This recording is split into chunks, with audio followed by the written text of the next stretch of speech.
Bom dia, amado irmão e irmã.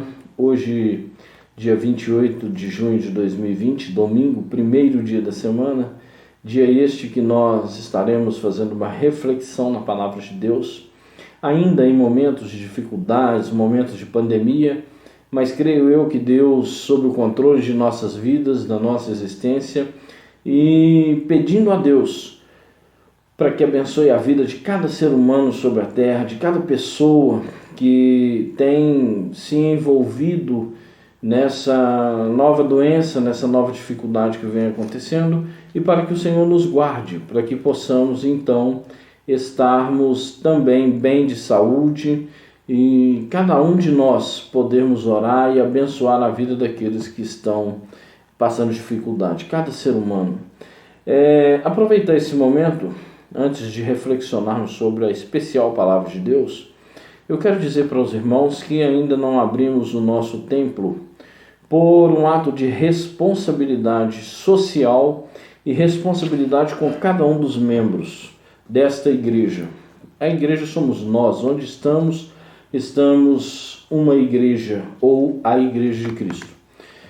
Ainda não houve essa abertura, mas isso não quer dizer que nós não tenhamos espaço para atender individualmente, estar ouvindo o irmão se for necessário e atender aos irmãos do jeito que viemos atendendo todos os dias quando somos solicitados. Isto é pastorear.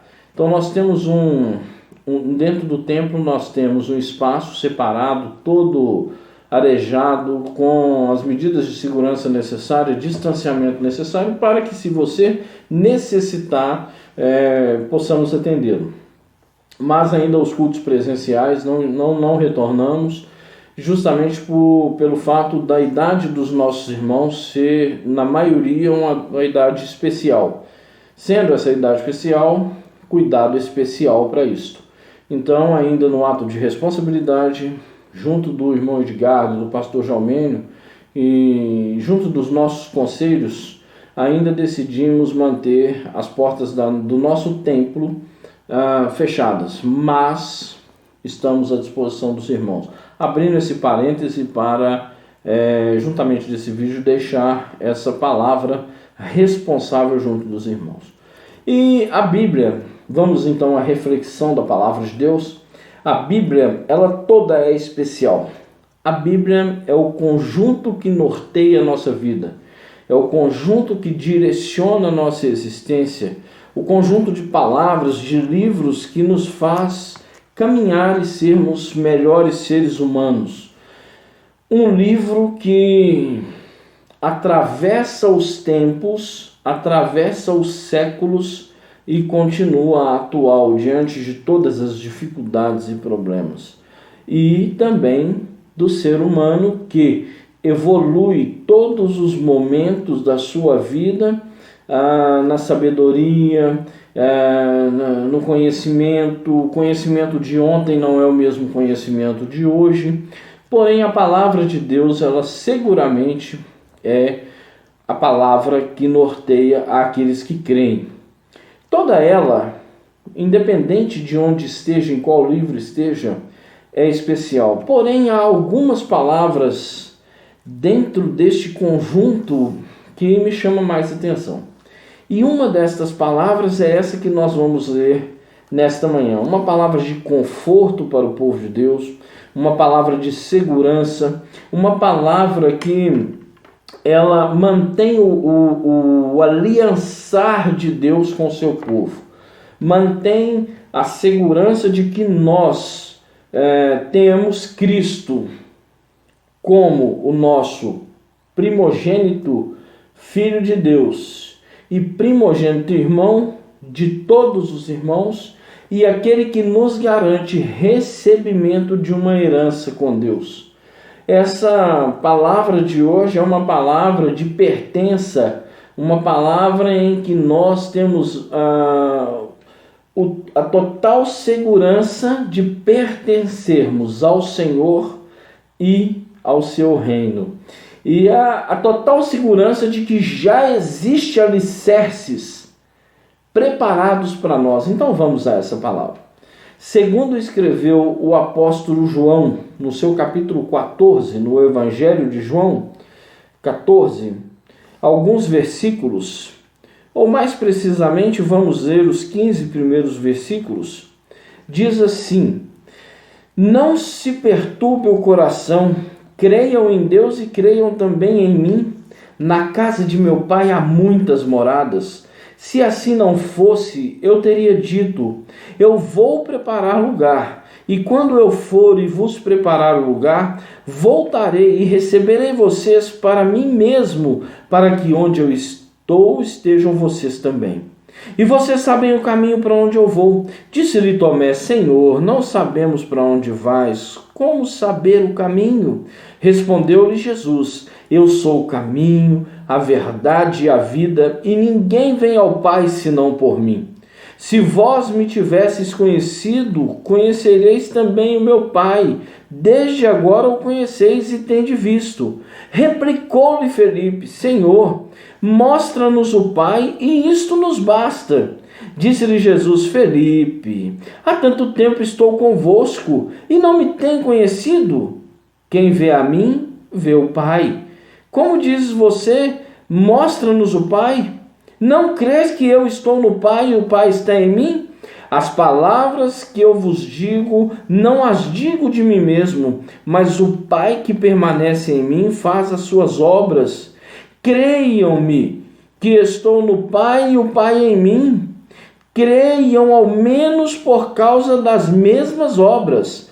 Na verdade vos digo que aquele que crê em mim fará também as obras que eu faço e fará outras maiores, porque eu vou para junto do Pai, e tudo quanto pedirdes em meu nome, isso farei, a fim de que o Pai seja glorificado no Filho. Se me pedirdes alguma coisa em meu nome, eu farei. Se me amais, guardareis os meus mandamentos. Essa palavra se torna de um cunho mais especial, por quê? Porque essa palavra mostra a promessa de toda a salvação. Ela mostra todo o ministério terreno de Jesus e a pregação do reino de Deus e a demonstração real de que já existe algo para nós. Jesus, quando começa a relatar, a falar com os seus discípulos sobre a confiança, a falar para os seus discípulos que havia uma segurança naquilo que ele fazia, havia uma segurança para todos, ele começa falando assim: olha, não se perturbe o coração.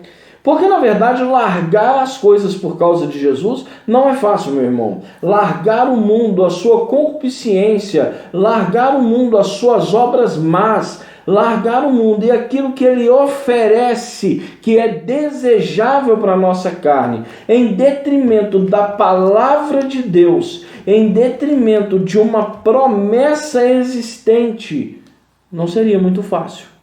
Largar as redes de pesca, largar para trás e caminhar com Jesus para então se formar, se ter um novo formato religioso, não seria fácil. Largar a família para trás e caminhar com Jesus não seria fácil. Então o coração dos discípulos, vez ou outra, estava se perturbando em algumas perguntas. Talvez uma delas seria: o que nós vamos ganhar lá na frente? O que será lá na frente? O que nós fizemos? Talvez numa conversa, numa rodinha de discípulos. Isso acontece muito na igreja, uma rodinha de irmãos, às vezes, uma conversa sobre algum assunto, às vezes ali tomando um suco da vide, comendo alguma coisa, um pedacinho de cordeiro, e naquela, fora da presença de Jesus, o coração conturbado, eles se perguntavam para o outro: olha, sabe, André, o que nós estamos fazendo? Sabe, João, olha, pensa bem comigo. Mateus, vem cá, me dá uma olhada aqui. Eu queria saber mais um pouquinho, porque o mestre vem falando, a gente vem observando os milagres, é um profeta, é um homem de Deus, na verdade, mas o que nós vamos receber com isso? Qual será o nosso recebimento lá no futuro, não muito distante? O que nós estamos ganhando realmente com isso? E talvez essa conversinha, esse diálogo, até longe do mestre, perturbava o coração dos discípulos. Porque todo ser humano deseja uma recompensa em troca daquilo que faz. Não existe um ser humano na Terra que não deseje uma recompensa por aquilo que está fazendo. Dito isto, podemos então analisar o que Jesus fala. Jesus conhecedor, Jesus um mestre por excelência, Jesus um homem, o homem Deus, o Deus homem, mas o homem sabendo agora que todos aguardam uma recompensa, Jesus inicia um diálogo dizendo assim, aliás, não é nem um diálogo, o ensino para eles dizendo assim, não se perturbe o vosso coração, não tenha o seu coração em perturbo, creiam em Deus e creiam também em mim. E aí começa a primeira promessa da palavra, na casa do meu Pai há muitas moradas. O verbo há vem do substantivo haver.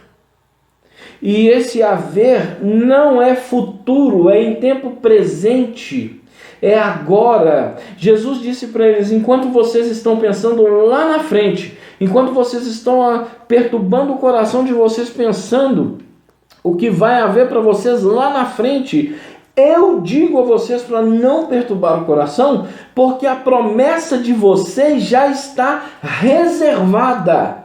As casas ou as moradas, ou a morada, como a Bíblia diz, há muitas moradas, não há uma quantificação da morada, não há uma quantidade, mas há moradas, essas moradas não vão ficar prontas, discípulos. Essa morada, depois que eu vim para cá, antes de eu vir para cá, ela já estava pronta. Há muitas moradas para vocês. Há muitos lugares reservados para aquele que me segue. Eu quero abrir um parêntese aqui então. Para nós que seguimos Jesus e muitas vezes achamos tão difícil a caminhada, a promessa é a mesma. Não perturbe o seu coração. Na casa do nosso Pai há muitas moradas. E não só isso.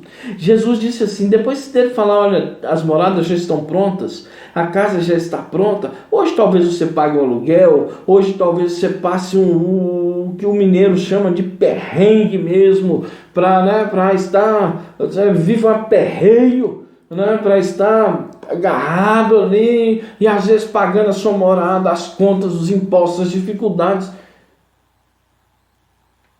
Dia a dia da nossa vida é muito difícil, mas nós temos uma morada prometida onde nada disso será necessário.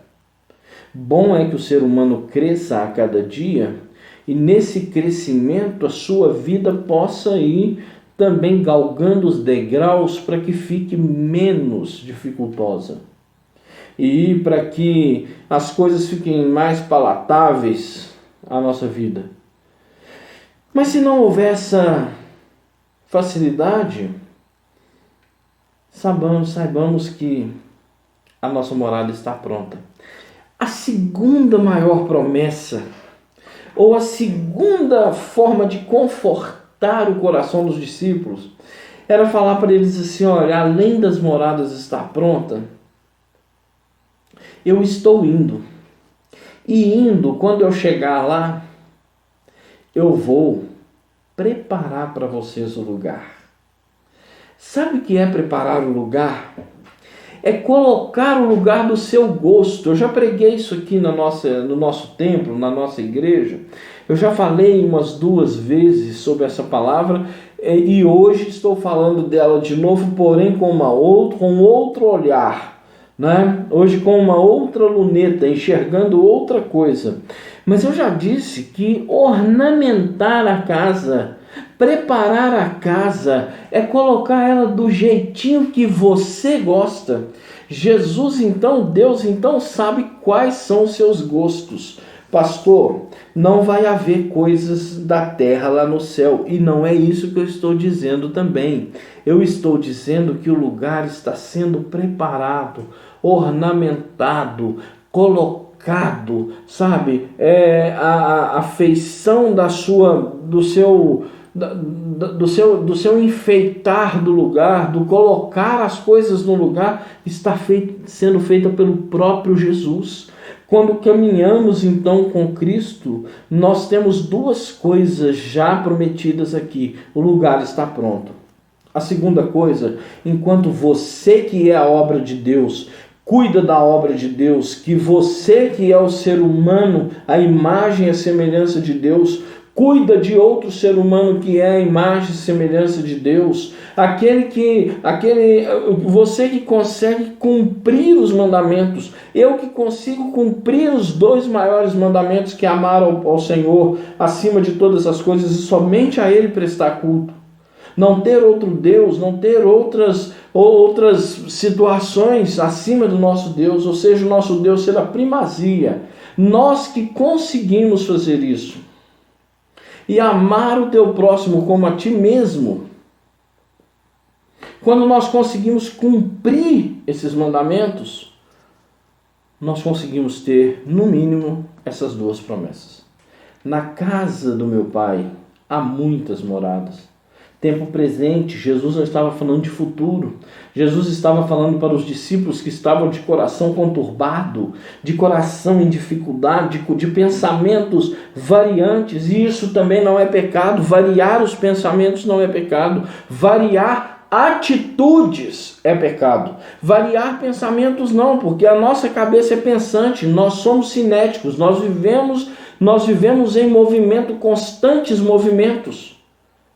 Nós não podemos variar as nossas atitudes. As nossas atitudes têm que refletir sobre aquele que nós temos como ponto inicial de partida da nossa vida, da nossa existência. Então, o pensamento variante precisava ser firmado em um pensamento, ou único pensamento, dizendo a eles, olha, perturba o coração não. Na casa lá do meu pai tem muita morada. Se fosse assim, eu não teria dito a vocês. Agora deixa eu falar uma outra coisa para vocês. Eu vou preparar lugar. E indo preparar lugar, aí ele fala a terceira coisa. Eu busco vocês mesmo. Eu mesmo venho buscar vocês, disse Jesus, tá? Eu mesmo venho buscar vocês, para que onde eu esteja, vocês estejam também. Terceira promessa dessa palavra. Jesus fala assim, olha, não vai ser anjo que vai buscar, não. Quem virá buscar a igreja sou eu. Eu vou. Lá tem as moradas. Eu vou preparar o lugar. Eu venho buscar vocês para onde que vocês estejam também. Ou seja, meu querido, é um privilégio muito grande servir ao Senhor. É um privilégio muito grande perder algumas coisas que para a nossa carne seria ideal. É muito importante nós estarmos caminhando com o nosso Deus. Sabe por quê? Ele mesmo virá buscar. Ele mesmo estará conosco. E continua Jesus dizendo, né? Jesus disse assim, mas eu sou o único caminho. Tomé, antes disso, fala assim, olha, Senhor, nós não sabemos para onde o Senhor vai. Como é que nós vamos fazer o caminho? Como é que a gente vai saber esse caminho? Jesus novamente diz assim, eu sou o caminho, a verdade e a vida. Ninguém vem ao Pai se não for por mim. A palavra eu sou, ela só é dita por Deus na saída do povo do Egito. Antes, eles conheciam Deus como o grande Eu Sou, como o Senhor de todos os senhores, aquele que está acima de todos, El Elyon, o Deus que está acima dos pseudo-deuses. Eu sou. Então Jesus aponta para eles assim: olha, vocês estão olhando o próprio Deus. Eu sou o caminho, eu sou a verdade, eu sou a vida, e ninguém vem, ele interioriza e exterioriza o que ele era. Ninguém vem ao Pai se não for por mim. Ou seja, eu sou o caminho de Deus, eu sou o caminho para Deus com Deus, e ninguém vai vir a mim que sou o Deus se não for por mim próprio. Crer em Jesus não é opção. Crer em Jesus é tomar o caminho certo para Deus, porque é crer no próprio Deus. Crer em Jesus, então, é crer naquele que tudo fez, naquele que o próprio apóstolo João, no seu capítulo 1, trata como o princípio universal de todas as coisas espirituais. Gênesis trata da criação da humanidade, da criação visível. João trata do tempo anterior ao tempo visível de Gênesis, que é o tempo da eternidade. No princípio era o Verbo. O Verbo estava com Deus e o Verbo era Deus. Toda palavra que saía da boca de Deus era o próprio Deus criando. Quando Jesus vem, o próprio Deus está entre nós. Quando Jesus vai, o Espírito Santo é o próprio Deus que está entre nós. Quando Jesus é o nosso sumo sacerdote, ele é o próprio Deus, clamando a ele mesmo por nós. Você já conseguiu pensar isso alguma vez? É muito mistério, é muito difícil? Não, talvez seja porque nós nunca paramos para pensar que em Jesus Cristo toda a ligação de Deus é Deus. Pastor, que coisa complicada. Não é, é só você ler essa palavra. Eu sou o caminho, a verdade e a vida. Ninguém vem ao Pai senão por mim. E aí, Filipe diz assim: Senhor, nos mostra o Pai. Jesus tinha acabado anteriormente, Jesus tinha dito assim: eu sou o caminho, a verdade e a vida, ninguém vem ao Pai se não for por mim. Aí Filipe vem e diz assim: tá, Senhor, nos mostra então o Pai. Ora, Filipe, você não me conhece?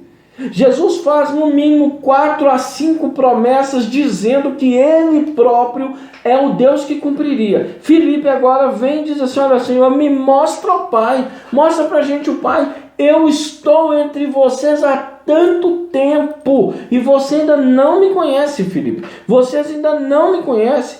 Aí Jesus começa um diálogo que sai do conforto e passa para a instrução.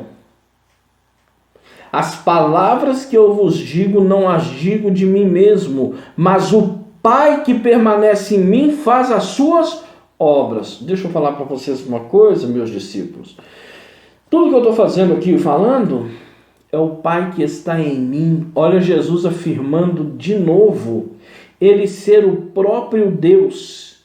E aquele homem que estava ali em pé era um ser humano como eu e você, como qualquer um de nós, mas ele tinha a essência da divindade que o acompanhava. Ele era então Jesus Cristo, ou seja, ele era Jesus, o homem revestido do ungido de Deus, que era o Cristo de Deus, aquele que tinha dentro de si a divindade e o próprio Deus. eu estou com vocês aqui. E você ainda não viu. Você não viu meu ensinamento. Você não viu meu milagre. Mas, meus irmãos, eu quero pensar um pouquinho no século 21. Quantas pessoas duvidam das coisas de Deus? Quantas pessoas ainda não creem? Quantas pessoas estão perdendo o seu tempo não sendo a igreja, pensando ser a igreja, estando dentro dos templos? A pessoa está dentro do templo cantando, ela está dentro do templo orando, ela está dentro do templo rodopiando e fazendo, mas ela não tem a essência de saber que o próprio Deus está com ela, de conhecer o próprio Deus. É perigoso ainda perguntar assim: Senhor, me mostra aí o Pai. Rapaz, eu estou com vocês aqui.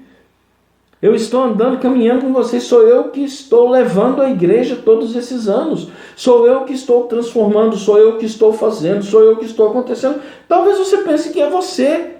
Que é você que prega bem. Que é você que canta bonito. Que é você que dança bonito. Que é você que faz isso bonito. Ou sou eu. Eu sou o próprio Deus. Assim dizendo Jesus. Quantos estão duvidosos da fé nesse tempo de pandemia? Então você está doido. Esse tempo de pandemia tem servido de estopim. Ou seja, é aquele capinho pequenininho que estava para a bomba explodir. Pum! O camarada estava doido para sair fora daquilo que ele não acreditava. E agora achou-se o momento ideal. Ah, não, eu agora não acredito mais em Deus porque está acontecendo isso. Deixa eu te falar uma coisa. Permita-se dar um tapa e voltar, fazer uma variante, pegar um retorno, voltar para o caminho e ter uma experiência com Deus. Quem tem experiência com Deus não volta atrás. Na igreja de Cristo não há desviados, porque senão eu teria que crer que a salvação é negocial todos os dias. A salvação é um ato único. Mas para ser salvo, precisa ter convicção do Espírito Santo, da fé, da existência e de como viver com Deus. Quando, meu irmão, a pessoa não tem essa convicção, uma pandemia é só um trampolim para aquilo que ela já queria fazer. Eu quero, apesar de óculos, posso até tirar, eu quero olhar nos seus olhos e dizer para você assim: olha, sai fora desse estopim e mantenha-se firme diante de Deus, porque essa firmeza é sinal de conhecimento de Deus sobre a vida. E eu já estou terminando. Na verdade, vos digo que aquele que crê em mim fará também as obras que eu faço, e outras maiores fará, porque eu vou para junto do Pai. E tudo quanto pedirdes em meu nome, isso farei, a fim de que o Pai seja glorificado no Filho. Eita, pera lá. Senhor, eu quero fazer esse pedido. Mas o Senhor disse para mim que o Senhor faria se eu pedisse no seu nome. É aquilo que glorifica o Pai. Não vem fazer besteira e falar que a palavra de Deus fala que Deus é obrigado a fazer, porque o povo agora está nessa. Deus é obrigado, Deus tem que fazer, Deus prometeu na sua palavra que faria, Jesus falou que no nome dele faria qualquer coisa. Ei, é aquilo que glorifica o Pai. Se não glorificar o Pai, não tem por que ser atendido. Ou seja, toda a nossa vida e existência tem que ser para a glória do nosso Deus. Se pedirmos alguma coisa em meu nome, eu o farei. Se me amais, guardareis os meus mandamentos. Eu amo Jesus. Amo Jesus. Mas a pergunta não é uma pergunta de julgamento, porque eu não quero saber. Eu só quero fazer uma pergunta. Ama Jesus e guarda os mandamentos? Responda para si mesmo. Ama Jesus. Tem andado no caminho correto com Ele? Ama Jesus. E quando Ele fala, obedece? Ama Jesus. E a vida tem sido um reflexo dele? Ou é uma vida religiosa qualquer que acha que glorifica a Deus? Ama Jesus e crê realmente que Ele é Deus? Ou isso fica somente quando as coisas estão boas? Fica uma palavra para nós aqui. Não perturbe o seu coração. Creia em Deus, creia também em Jesus, pois na casa do Pai há muitas moradas. Se não fosse assim, Jesus não teria dito: Ele foi nos preparar o lugar. Virá nos buscar, para que onde Ele esteja, nós estejamos também. Mas para isso, o segredo todo de toda esta palavra está aqui. Se me amares, guardará o meu ou os meus mandamentos, disse Jesus. Se amar a Jesus, guardará o ensino, e esse ensino provocará a vida. Um domingo de excelência, primeiro dia da semana, uma semana de excelência e de paz, uma semana maravilhosa para a sua vida. Que Deus em Cristo Jesus nos abençoe, que Ele faça resplandecer o seu rosto sobre você, que Ele tenha misericórdia de você e de nós, que Ele te dê e nos dê a paz. Que Deus em Cristo nos abençoe e que nós possamos ser cada dia melhores discípulos, melhores cristãos, melhores seres humanos. Deus abençoe em Cristo Jesus.